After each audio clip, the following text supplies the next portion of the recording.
Fala galera que curte o PC Fact. No vídeo de hoje eu vou me dedicar a responder a pergunta que o pessoal mais me fez, tanto no grupo do Telegram, quanto no meu inbox do Telegram e também no meu Twitter, o @PCFactBR. Não me pergunte por que o pessoal me perguntou isso, mas todo mundo queria saber o que era melhor, um i5 de 11ª geração Intel ou um i7 de 10ª geração Intel. É muito comum que as pessoas se questionem isso justamente porque é confuso esses novos lançamentos.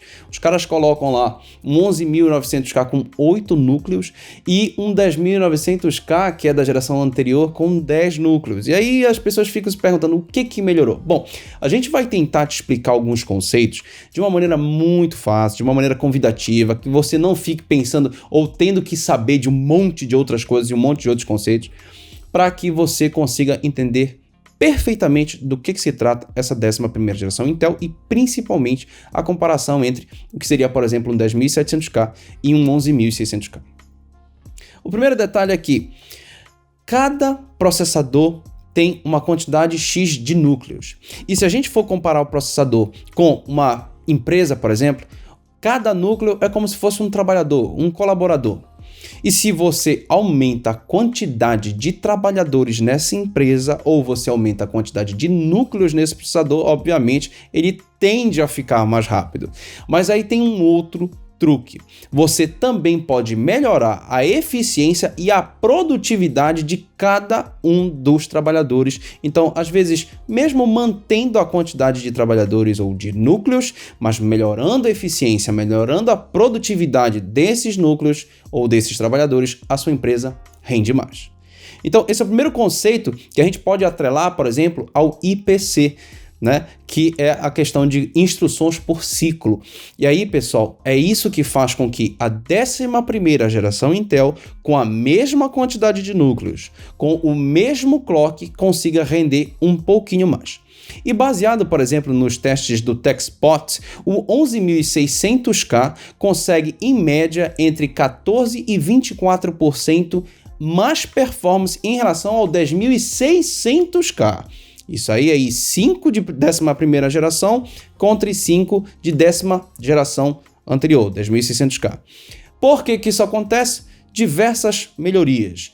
IPC, uma melhoria no IMC, que é até diferente, e a melhoria também em AVX 512. Existem workloads, por exemplo, inclusive o de encriptação AES-256, que melhoram 54%. Então, assim, em alguns casos específicos, algumas melhorias vão ser vantajosas em um absurdo. Algumas outras nem tanto, em alguns cenários absolutamente nenhuma. Agora, na hora de comparar um 8 núcleos da geração anterior, de 10ª geração, e um 6 núcleos de nova geração, quem é que vence? Ainda é o 8 núcleos da geração anterior. Então, se vocês, por algum motivo, não sei ao certo qual, estão em dúvida entre um 10.700K e um 11.600K, eu iria no 10.700K. Tanto para cargas de trabalho de uma maneira geral, quanto para games, o 10.700K é uma melhor opção. O 11.600K é muito bom? Parece que sim. Realmente ele consegue uma performance muito boa em games, uma performance não tão boa em workloads gerais, em comparação ao 10.700K, que tem 2 núcleos a mais, mas o 10.700K ainda é uma opção melhor e você pode pareá-lo com uma Z490 que não precisa de update de BIOS nem nada nesse sentido. O IMC está um pouquinho diferente. O que é o IMC? É o controlador de memória. E por conta da própria arquitetura do Rocket Lake, que é a Cypress Grove, que vem do Ice Lake, você vai ter obrigatoriamente que ter o suporte de memória, ou ter o clock da memória em até 3.733 MHz. Acima disso, você vai ter que fazer a divisão do clock da memória, o que faz com que a gente tenha um aumento de latência. Então, é algo muito parecido com o que a gente tinha, o que a gente tem até hoje nos Ryzen, até 3.733, 1 por 1 com relação à memória e o clock interno do processador, e acima disso a gente já vai ter 2 para 1, que não é muito bacana, aumenta a latência e isso pode problematizar a sua performance em games. Houve, né, diversos testes mundo afora, eu acho que o mais consistente, além do TechSpot, foi o do Capframe X, em que eles rodaram vários jogos em 720p Ultra, o que eu não sou muito a favor para as pessoas que querem ter um pouquinho mais de realismo, né? Pegar uma 3090 e botar em 720p, ninguém vai fazer isso. Em compensação, você coloca o processador em situações de extremo risco que a gente diz risco produtivo, no sentido de que ele tem que entregar uma demanda, ele tem que atender uma demanda absurda, e aí realmente os de 11ª geração se saíram muito bem, até inclusive contra os Ryzen 5000.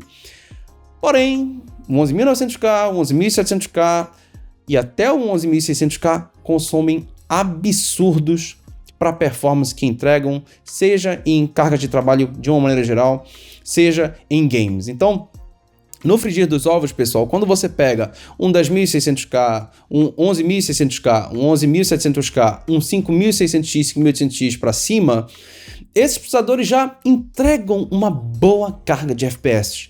Então, a diferença que eles por si só vão causar no teu gameplay é muito pequena, porque todos eles não têm um gargalo efetivo, eles têm o que a gente chama de gargalo residual. Então, pagar muito mais caro para você ganhar ali 8 FPS, 10 FPS, num cenário de 200, 300 FPS, sabe, não me parece a coisa mais óbvia a se fazer, muito pelo contrário. O que eu indico vocês a prestarem atenção é que o 5600X, que entrega um TDP de 65 watts e um consumo de 65 watts, muito menos do que o próprio 11.600K, que é 125 watts, ele consegue render super bem em games e economizar muito a energia. E além disso, ainda existe a opção da própria Intel, o 10.400F ou o 10.400, que, sinceramente, gente, hoje está custando entre R$1.000 e R$1.200 na maioria das lojas que tem por aí, e o 10.400, aliás, o 11.400 está custando 1.779, cara. É um absurdo a mais que, sinceramente, não vale a pena. Então, entre o 10.700K ou o 11.600K, eu iria no 10.700K, porém, sempre lembrando, gente, que acima do 10.400 não faz muito sentido, a não ser que você realmente queira os FPS topados, você é um cara que joga competitivo, etc. Beleza. Fora isso, cara, tanto o 10.400 quanto o 11.900K ou o 5.900X, eles vão dar conta do recado tranquilamente, tá bom? Eu espero que eu tenha respondido a pergunta do pessoal, eu espero que eu tenha incluído um pouquinho de conhecimento na cabeça de vocês, eu espero que esse tom de vídeo lembre a vocês que nós aqui no canal, a gente recebe a comunidade com muita humildade. Cheguem lá no nosso grupo, no PC Facts, lá no Telegram. Cheguem também no nosso Twitter. O nosso Twitter eu imagino que seja o único Twitter que esteja aberto para a comunidade tirar suas dúvidas o tempo todo conosco. A gente está lá esperando por vocês.